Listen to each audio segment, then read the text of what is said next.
Bien, buenas tardes. Vamos a comenzar con la clase de balantidiosis. La balantidiosis, buenas noches. Ya, les decía que vamos a empezar la clase de balantidiosis. La balantidiosis es una zoonosis parasitaria producida por un parásito que se llama Balantidium coli. Este Balantidium coli es un protozoo ciliado. Como ustedes pueden ver en esta figura, el trofozoito se encuentra, ¿no? Todo el cuerpo del trofozoito se encuentra cubierto por cilios, ¿no? Entonces, ya hemos estudiado a las amebas, vimos que estas para moverse, para desplazarse de un lugar a otro, tenían pseudópodos, ¿verdad? Luego estudiamos a los flagelados, y la característica de los flagelados era que tenían flagelos que le permitían también desplazarse de un lugar a otro. Ahora estamos con el grupo de los ciliados, y dentro de estos tenemos al Balantidium coli, y este tiene esa característica de tener en el cuerpo cilios que le permiten desplazarse de un lugar a otro por movimientos de vibración, ya que todos estos cilios se mueven a la vez, entonces se mueve con movimientos de vibración. Este protozoo ciliado, su hábitat es el intestino grueso, tanto del hombre como del cerdo. Entonces, el hombre y el cerdo son considerados hospederos de este parásito, ¿ya? O sea, en ambos vive. Solo que el cerdo no presenta sintomatología, pero el hombre sí. Entonces al hombre lo consideramos hospedero definitivo y al cerdo reservorio de la infección. No nos olvidemos que un reservorio es aquel que tiene la enfermedad pero no presenta síntomas, ¿ya? Y cuando hablamos de una zoonosis, ¿por qué decimos es una zoonosis parasitaria? Porque es una enfermedad que tienen los animales y nos transmiten a nosotros, o viceversa, nosotros le transmitimos a los animales. En este caso, se daría cuando el hombre transmite al cerdo, o cuando el cerdo va a ser el que transmita al hombre. Bien, entonces decimos, como les decía, que la balantidiosis es una zoonosis parasitaria, ¿no? Y producida por este protozoo que se llama Balantidium coli. En realidad, la balantidiosis no es muy frecuente en nuestro medio. No encontramos gran cantidad de pacientes con esta patología. Generalmente se va a asociar, o la población más frecuente van a ser aquellas personas que están en contacto con los cerdos, es decir, los que crían los cerdos.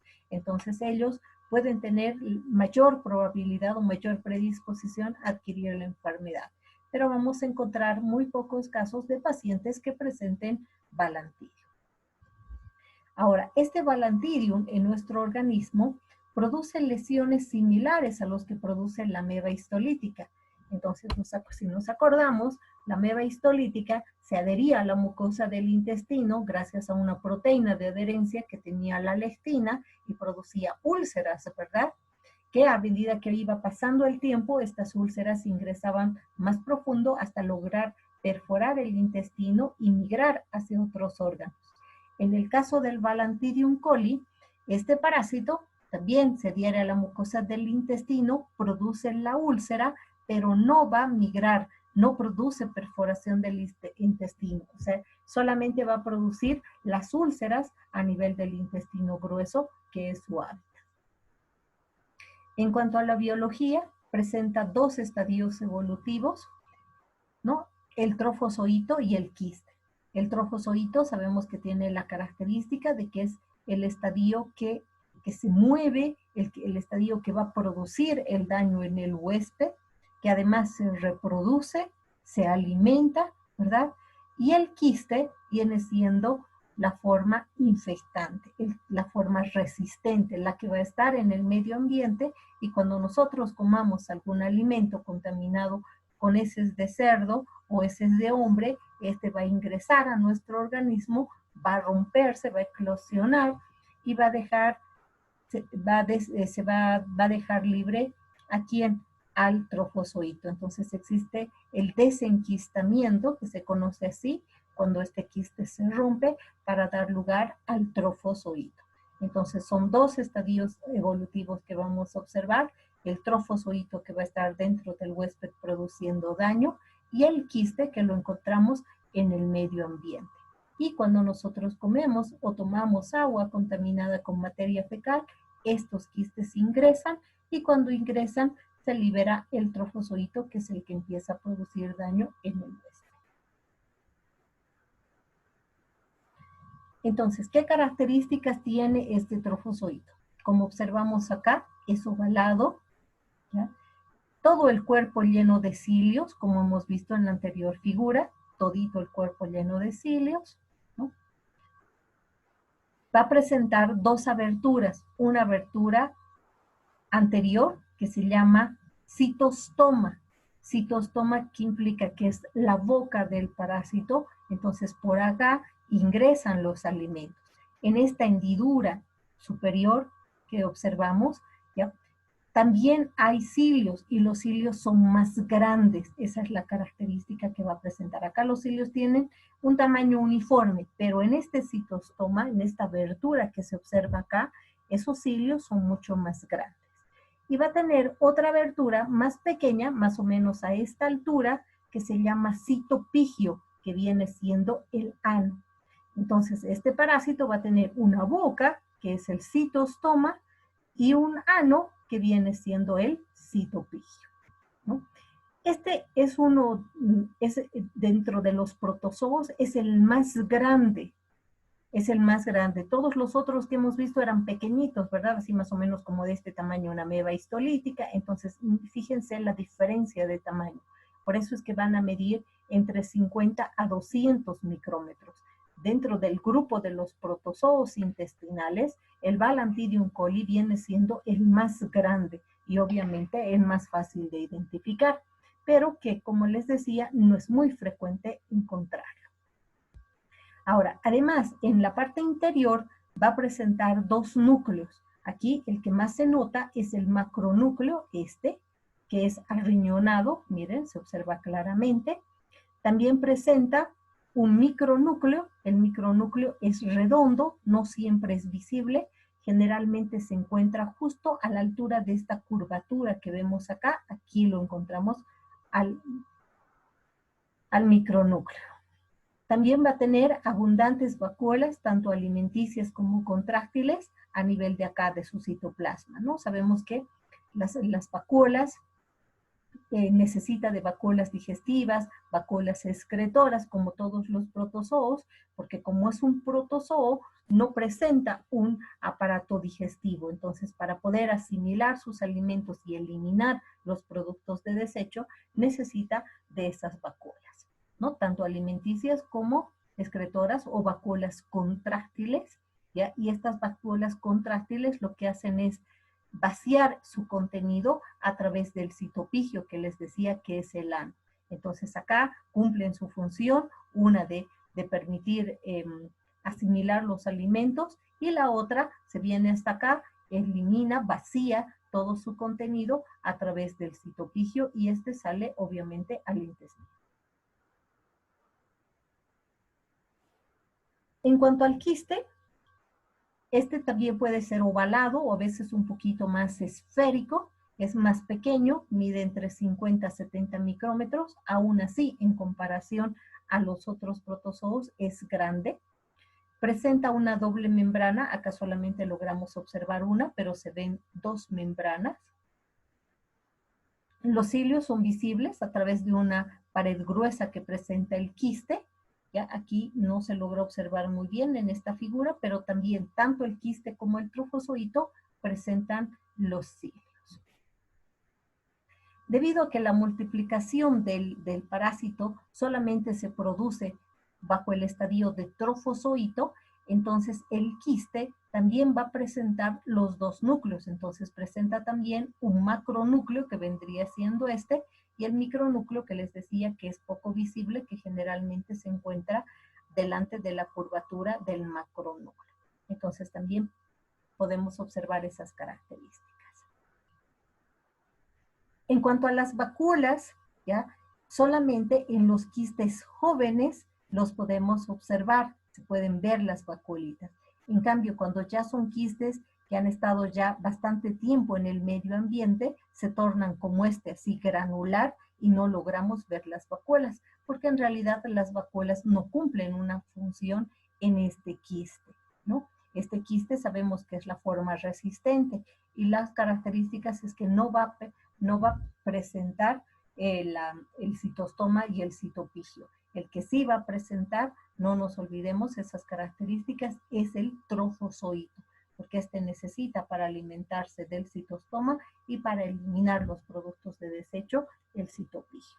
Entonces, tanto el trofozoito como el quiste van a presentar los dos núcleos, un núcleo o macronúcleo que se llama, que es grande, arreñonado, y un micronúcleo que les decía que es redondeado. Y solamente vacuolas encontraríamos en quistes jóvenes, ¿no? Entonces, muchas veces cuando la muestra es fresca, podemos nosotros encontrar quistes que todavía presenten las vacuolas, pero cuando la muestra ha sido obtenida en la mañana y recién por la tarde nosotros estamos haciendo la observación de la materia fecal, entonces ya vamos a observar en el interior ya esta granulación, ya no vamos a poder ver las vacuolas en el interior por más de que usemos alguna sustancia que permita teñirlo. Obviamente así vemos cuando está teñido, ¿no? Podemos utilizar tinción tricrómica y vemos de esta forma, o podemos utilizar Lugol, entonces esto se va a ver de un color amarillo intenso. Los trofozoitos tienen la característica de que se dividen por fisión binaria y por conjugación. Si recordamos, la fisión binaria es una reproducción de tipo asexual.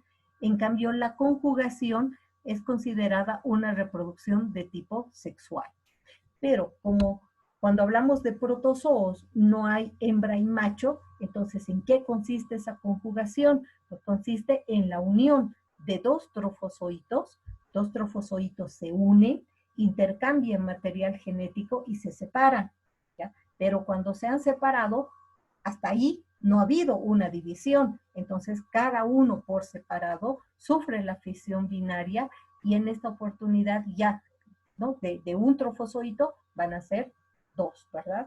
Entonces, necesariamente en la balantidiosis, ¿qué se observa? Primero la conjugación, es decir, que dos trofozoitos se unen, intercambian material genético, se separan y luego cada uno sufre fisión binaria y ahí se completa la reproducción del balantidio. Entonces, esa es la característica del Balantidium coli, que va a tener tanto una reproducción sexual como una asexual. Y la reproducción sexual es la conjugación y la asexual la fisión binaria. Ahora, les había indicado que los trofozoitos son los que se alimentan, ¿verdad? Y hemos visto cómo se reproducen. Entonces, ¿de qué se van a alimentar? Pues de todas aquellas sustancias que encuentran a nivel del intestino, donde están ellos. Entonces, lo que encuentran a nivel del intestino grueso, que puede ser, por ejemplo, carbohidratos, y estos carbohidratos lo utilizan principalmente para metabolizar, no anaeróbicamente, para obtener de ahí energía.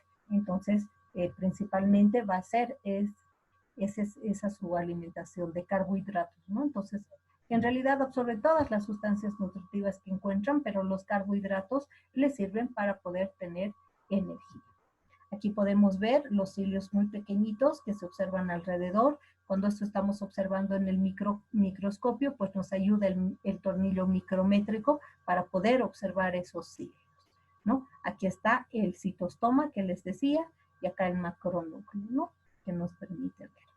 Y acá tenemos a un quiste. En este quiste sí podemos ver las dos membranas que presenta. Acá vemos una, aquí está la otra, bastante teñido, ¿no? Y aquí observamos también al macronúcleo. Acá tampoco podemos observar las vacuolas, ¿verdad? Aunque pareciera acá una pequeña, pero habría que utilizar el micrométrico para aclarar la imagen y poder observar. Entonces, esa es una ventaja que tenemos cuando estamos trabajando en el laboratorio, de que podemos mover, entonces ahí darnos cuenta si se trata o no de una vacuola o es simplemente cómo se ha tenido ese parásito. En cuanto al ciclo, ya les dije que la forma infectante es el quiste. Este quiste que ha salido en la materia fecal y que se encuentra contaminando ya sea alimentos o agua. Entonces, ese quiste ingresa a través de la boca, ¿ya? Pasa por el estómago, por el intestino delgado, ahí se desenquista, se produce el desenquistamiento, es decir, la liberación del trofozoito. Y cuando esto sucede, ya se localiza luego a nivel del intestino grueso, que es su hábitat. Y en el intestino grueso lo que puede pasar, aquí tenemos al quiste, se desenquista, nos da lugar al trofozoito, y ese trofozoito, ¿qué va a hacer? Pues se va a dividir por fisión binaria. Pero sabemos que primero se van a unir dos trofozoitos, van a intercambiar material genético, se van a separar y luego va a haber una fisión binaria, ¿no? Estos, cuando son eliminados en la materia fecal, inmediatamente, ¿qué hacen? Se enquistan, porque sabemos que todo trofozoito es lábil. ¿Eso qué quiere decir? Que cuando sale de su hábitat, hay dos cosas que le pueden pasar. Se pueden morir o se puede enquistar. Entonces, cuando tiene la probabilidad de enquistarse, lo que le pasa a ese trofozoito es enquistarse, rodearse de esas dos membranas gruesas para poder estar así en el medio ambiente, ¿no? Y ahí se encuentran contaminando, ¿no? Como les decía, alimentos. Entonces, este parásito realiza un ciclo monoxénico. ¿Por qué? Porque solamente tiene un huésped. Lo que les he explicado acá puede suceder exactamente lo mismo en el cerdo. Entonces, puede pasar el ciclo o en el cerdo o puede pasar en el hombre, ¿no? Entonces, estos alimentos pueden haber sido contaminados con fecas de cerdo. Por eso decimos es una zoonosis. O este señor eliminar estos quistes, que estos caigan al suelo y venga un cerdito y se las coma. Entonces ahora el cerdo se va a enfermar, solo que el cerdo no presenta síntomas, por eso es reservorio. En cambio, el hombre sí va a presentar sintomatología y por eso es el hospedero definitivo de la enfermedad, ¿no? Pero como les decía, en ambos vive. No es heteroxénico, es un ciclo monoxénico. Se desarrolla completamente o en el hombre o se desarrolla en el cerdo. En cuanto a la distribución geográfica, la encontramos en climas templados, en climas cálidos, ¿no? Principalmente en regiones tropicales. Es frecuente no solamente la infección de humanos, sino también de primates. En realidad, más se infectan los primates, que también son reservorios de esta enfermedad, ¿no? Y en otras partes también los reservorios son considerados los cerdos, como en nuestro medio. Acá en nuestro medio no tenemos tantos casos de monos o primates que adquieran la balantidiosis, sino más bien cerdos. Y el contacto con las fecas de estos cerdos es lo que se ha visto que puede producir la infección en el hombre. En cuanto a la patología, como les indicaba hace un momento, ¿ya? Es similar a lo que a la lesión que produce la ameba histolítica, es decir, que vamos a tener lesiones similares a las que se presentan en una amebiosis. Además que ambos se encuentran a nivel del intestino grueso, ¿verdad? Entonces se pueden encontrar desde el ciego y puede extenderse hasta el recto. Pero la característica del Balantidium, les vuelvo a repetir, es que no hay invasión intestinal. Entonces solamente vamos a observar las ulceraciones, sin invasión. En cambio, la ameba histolítica, si no es tratada oportunamente, sabemos que va a producir invasión intestinal y luego puede migrar hacia el hígado, hacia los pulmones, incluso hasta el cerebro, ¿verdad? Lo cual no va a suceder con el Balantidium. A nivel del recto sigmoides, podemos encontrar mayor cantidad de lesiones, porque va a ser la zona más afectada. La característica de las úlceras es que son pequeñas, con bordes edematosos y tejido necrótico, ¿no? Entonces, ¿qué pasa? Las células mueren alrededor, entonces hay necrosis, ¿no? Hay muerte de tejido alrededor de donde se producen las úlceras. Y como estas úlceras es una lesión a nivel de la mucosa del intestino, entonces obviamente las bacterias aprovechan y producen o aumentan la lesión que se va a producir. Las lesiones se pueden favorecer por otras lesiones previas que, digamos, haya producido, por decir, la ameba histolítica.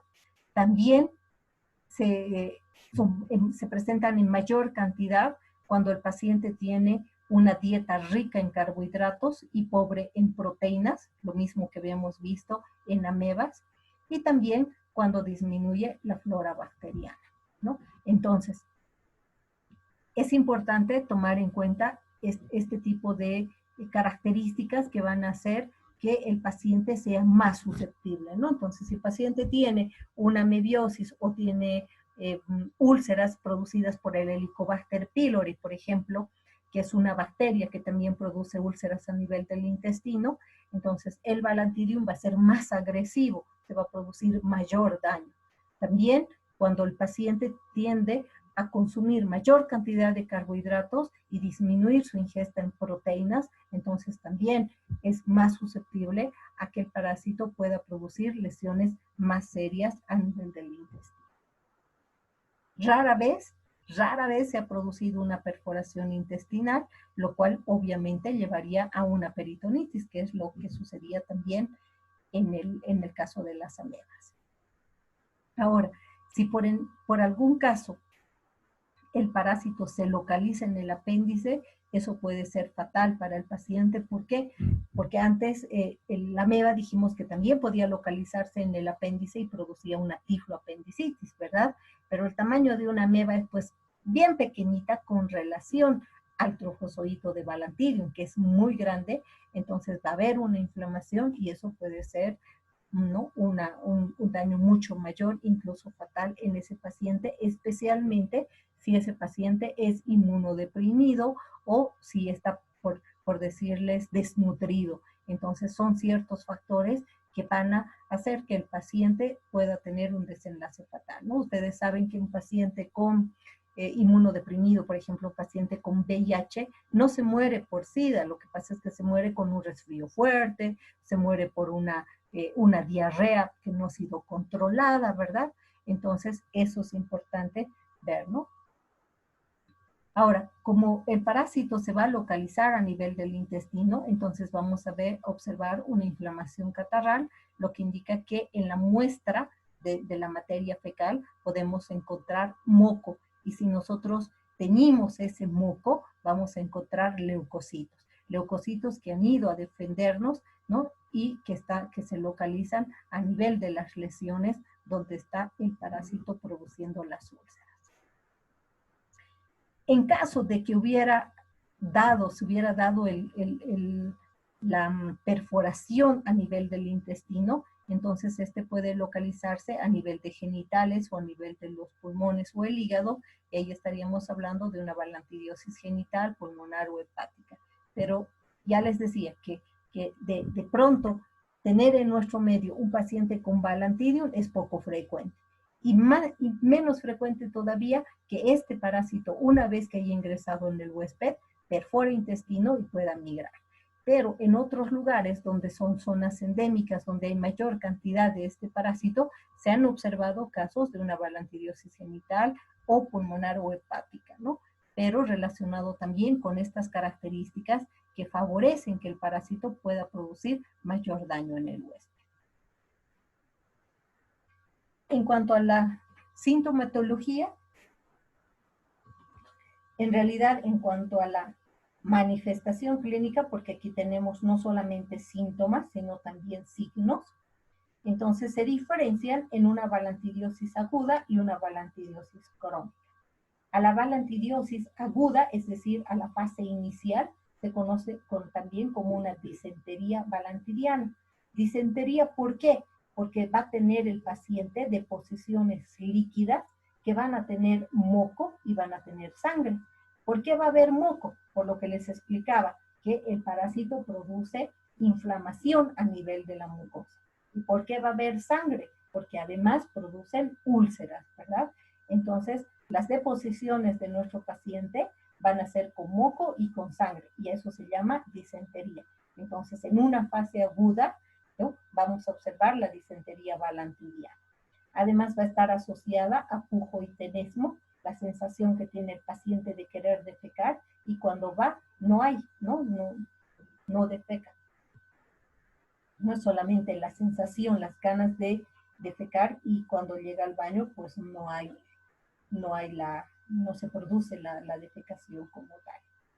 También puede haber fiebre. La fiebre se va a asociar a una inflamación bacteriana asociada. Acuérdense que el paciente presenta úlceras, y en esas úlceras las bacterias pueden aprovechar para producir daño, entonces ahí el paciente va a presentar fiebre, y pues obviamente un malestar general que va a estar asociado a dolor abdominal, ¿no? Entonces, cuando hay dolor abdominal, generalmente también hay falta de apetito, porque pues cuando estamos con un malestar, pues no tenemos muchas ganas de comer, ¿verdad?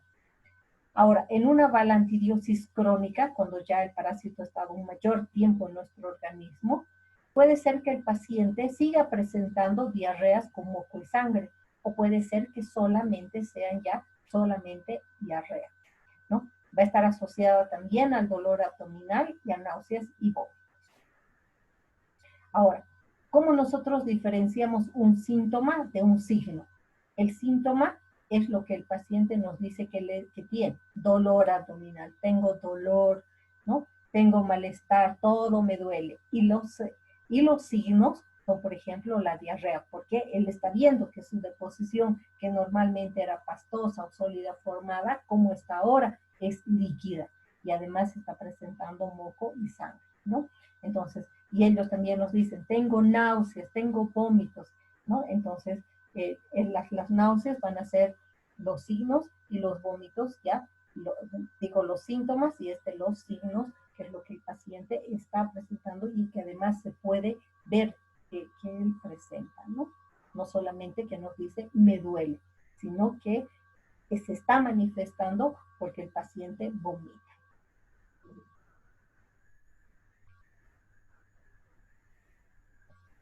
En cuanto a los exámenes de diagnóstico, lo primero que dice acá es un clínico diferencial. Este clínico diferencial no es un examen de diagnóstico, sino que cuando nosotros colocamos clínico diferencial acá, ¿qué quiere decir? Que la sintomatología o las manifestaciones clínicas que han presentado el paciente no son propias o exclusivas de solo balantidium, ¿verdad? si hemos visto, pues vimos que esa sintomatología también puede estar presente en un paciente con amebas y también puede estar presente en un paciente con, también puede estar presente en un paciente eh, con una infección de tipo bacteriano, ¿no? Entonces, es importante realizar un clínico diferencial. Es decir, que no solo con esa sintomatología el médico directamente dé un tratamiento, sino pida un examen de laboratorio para poder diferenciar y saber si esa sintomatología está asociada a Balantidio o si está asociada a las amebas o si es de origen bacteriano. Entonces, para eso, lo que es importante es realizar métodos por concentración. Ustedes ya conocen los métodos por concentración, ¿verdad? ¿Me pueden decir alguno? Un método por concentración.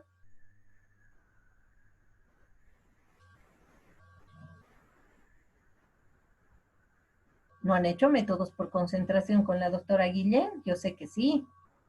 A ver, recuerden uno.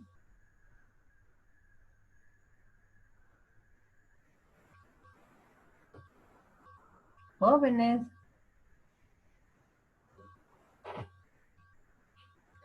De pronto podemos tener, por ejemplo, la técnica de Willis, la técnica de Ritchie. Esos son métodos por concentración o métodos que también se llaman por enriquecimiento. Esos son considerados métodos por concentración o enriquecimiento, aquellos que utilizamos no solamente la muestra y el Lugol para poder observar, sino que utilizamos algunos otros reactivos que nos permitan concentrar y poder observar en mayor cantidad, ya sean los huevos o los quistes de un determinado parásito. También también se puede realizar un cultivo para poder observar. Y las coloraciones que podemos realizar es con hematoxilina férrica, ¿no? Entonces se observan de un color más rojizo, como han visto los núcleos del Balantidium, o también se puede utilizar como una coloración el Lugol, y de esa manera se pueden observar. No existe serología para el Balantidium, eso quiere decir que no hay exámenes de diagnóstico indirectos, solamente se realizan exámenes de diagnóstico directos, como sería el coproparasitológico o el cultivo. Entre los exámenes complementarios se puede realizar uno de imagenología, que es la rectosimoidoscopía. Este examen de imagenología permite al médico observar las lesiones ulcerosas que ha producido el parásito, pero es un examen complementario porque solamente ve las úlceras y no puede determinar quién es el microorganismo responsable de esas úlceras, ¿no? Entonces, lo que hacen es tomar una muestra de esa ulceración y eso mandar a patología para que se haga una biopsia. Entonces, la biopsia sí sería un examen de diagnóstico, pero directo, porque en la biopsia se va a poder observar, ya sean a los quistes, en este caso trofozoitos de Balantidium, que podrían estar ocasionando esas úlceras en el paciente. Otra prueba que se puede solicitar, ¿no?, como un examen complementario es la sangre oculta. Recordemos que este paciente con balantidiosis lo que presenta son úlceras, por lo tanto las úlceras sangran, y la sangre oculta ya les dije que es la determinación de la presencia o ausencia de sangre microscópica en la materia fecal. Entonces, en una fase aguda de la enfermedad no necesitamos pedir sangre oculta porque el paciente va a presentar deposiciones con moco y sangre. Pero en una fase crónica sí sería de utilidad cuando cuando solamente está presentando diarrea, pero ya no con moco y sangre. Pero si hay moco y sangre macroscópico, obviamente ya no es necesario solicitar la prueba de sangre oculta. Algo muy importante cuando ustedes van a realizar esta prueba de sangre oculta, hay que indicar al paciente que por lo menos 24 horas, de preferencia 48 horas, no coma carne roja, ¿ya? Peor todavía, morcilla, porque si no, lo que vamos a detectar va a ser, especialmente la carne roja, si no está bien cocida, vamos a detectar esa sangre y no realmente sangre que nos indique unas microhemorragias que se puedan estar produciendo a nivel del intestino. Entonces, muy importante, indicación al paciente de que no consuma carne roja, ¿no? Por lo menos 24 horas antes de realizarle la prueba de sangre oculta. En cuanto al tratamiento, el tratamiento de primera elección son las tetraciclinas, que son un antibiótico, ¿verdad? Entonces, ese es el medicamento que sería de primera elección. Para el adulto, 500 miligramos cada 6 horas por 10 días.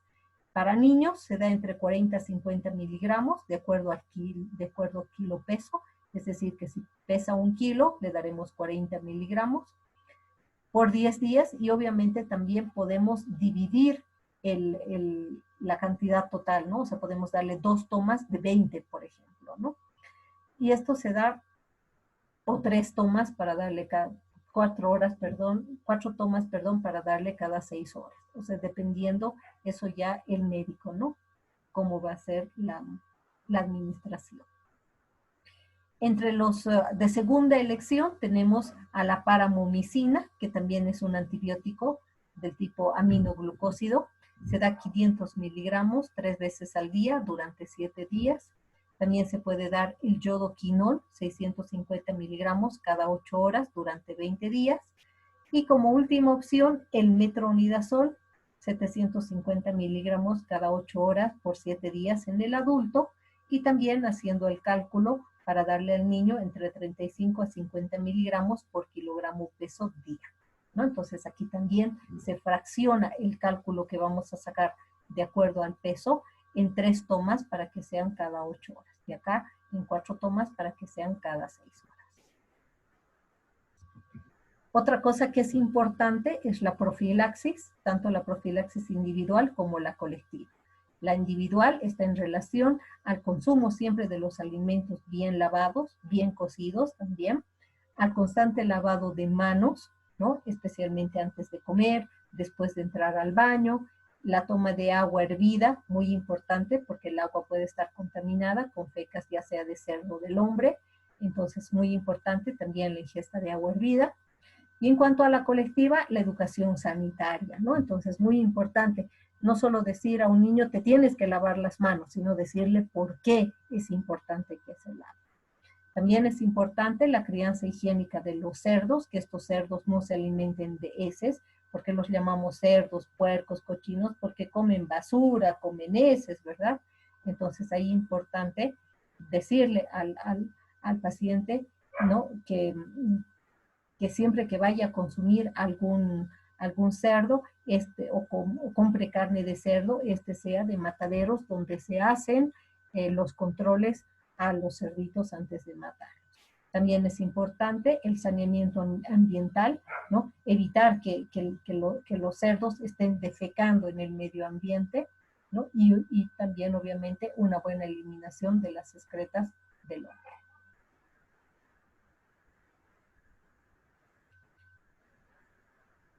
¿Alguna pregunta?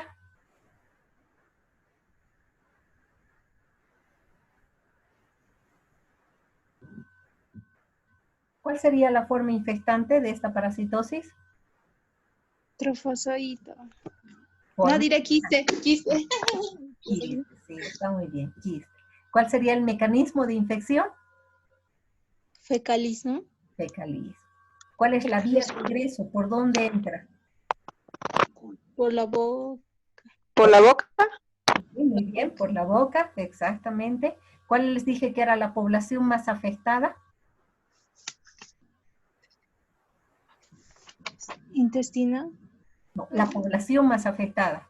Niños, adultos, ¿quiénes son la población más afectada? Las personas que cuidan, ¿quiénes? A que cuidan los cerdos. Exacto. ¿Quién es el reservorio? El cerdo. El cerdo. ¿Y qué ciclo sería? ¿Monoxénico? Monoxénico. Monoxénico. Monoxénico. Muy bien. Han comprendido. Bueno, pues ya tenemos menos de 1 minuto, ya se va a terminar la clase. Este es un tema bastante cortito. Nos vemos el próximo jueves. Hasta luego. Hasta luego, doctora.